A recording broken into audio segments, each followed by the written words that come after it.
माँ जी। अरे आशा बिटिया, आ गई तुम? जी। आओ, सरला अंदर है। चलिए। सरला तुम्हारा ही इंतजार कर रही थी। दीदी आई हैं। नमस्ते दीदी। नमस्ते सरला।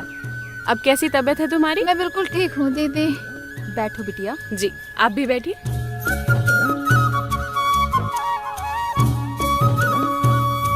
देखो, अब तुम्हारी गर्भावस्था का 8वां महीना शुरू हो गया और जल्द ही तुम खुशखबरी भी देने वाली हो। तो मैंने सोचा क्यों ना आज आप सबसे मिलकर चर्चा कर लूं कि जन्म के तुरंत बाद हम नवजात शिशु की देखभाल कैसे करेंगे। आशा बिटिया, जन्म के तुरंत बाद कुछ खास करना होगा क्या?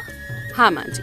तो सबसे पहले हमें ये जानना होगा कि नवजात शिशु के जन्म के बाद का पहला मिनट, पहला घंटा, पहला सप्ताह और पहला महीना, ये बहुत ही महत्वपूर्ण समय होता है जब हमें सबसे ज्यादा सतर्क और जागरूक रहने की जरूरत होती है। लेकिन ये समय इतना महत्वपूर्ण क्यों होता है बिटिया?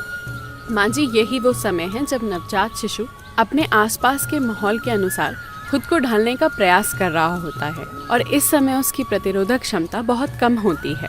ऐसे में उसमें खतरे की लक्षण होने की संभावना सबसे ज्यादा होती है। इसलिए यही वो समय होता है जब हमें सतर्क और जागरूक होकर नवजात शिशु की देखभाल करनी होती है।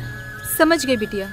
लेकिन ये बताओ कि बच्चे के जन्म के तुरंत बाद हमें और कौन कौन सी बातों का ध्यान रखना चाहिए? अम्मा, बहुत अच्छा सवाल किया आपने।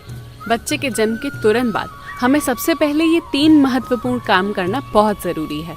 पहला, बच्चे के जन्म के तुरंत बाद उसे त्वचा से त्वचा लगाकर गर्माहट देने की प्रक्रिया को तुरंत शुरू करना बहुत जरूरी है। दूसरी बात, बच्चे को जन्म के 1 घंटे के भीतर माँ का पहला पीला गाढ़ा दूध जरूर पिलाएं। नवजात को शहद या गुड़ का पानी बिल्कुल न चटाएं। बच्चे की प्रतिरोधक क्षमता मजबूत बनाने के लिए जरूरी है कि नवजात शिशु को जन्म के तुरंत बाद स्तनपान शुरू कराकर अगले 6 महीने तक सिर्फ माँ का दूध ही पिलाएं और बच्चे को जन्म के 7 दिन तक ना नहलाएं, क्योंकि इस समय तक उसको गर्माहट की जरूरत होती है। इसलिए नवजात शिशु के जन्म के तुरंत बाद उसके सिर और पैरों को ढक कर रखना चाहिए ताकि उसे गर्माहट मिलती रहे। साथ ही ध्यान रखें कि बच्चे की नाल पर कुछ भी ना लगाएं और ना ही उसे छुएं। कई लोग बच्चे की नाल पर हल्दी वगैरह लगा देते हैं ताकि वो जल्दी सूख जाए, पर ये बच्चे के लिए नुकसानदायक है और इससे संक्रमण होने का खतरा भी बना रहता है। बच्चे की नाल कुछ दिनों में खुद ही सूखकर गिर जाती है। यदि बच्चे की नाल पर या उसके आसपास लालपन दिखे तो बिना देरी किए तुरंत पास के स्वास्थ्य केंद्र ले जाएं ताकि समय से सही जांच और इलाज हो सके। बच्चे की समय समय पर वजन की जांच करना भी बहुत जरूरी है ताकि उसके सही विकास के बारे में भी पता चलता रहे। और अम्मा, एक और जरूरी बात, नवजात शिशु को छूने से पहले अपने हाथ सही तरीके से साबुन और साफ पानी से जरूर धुलें।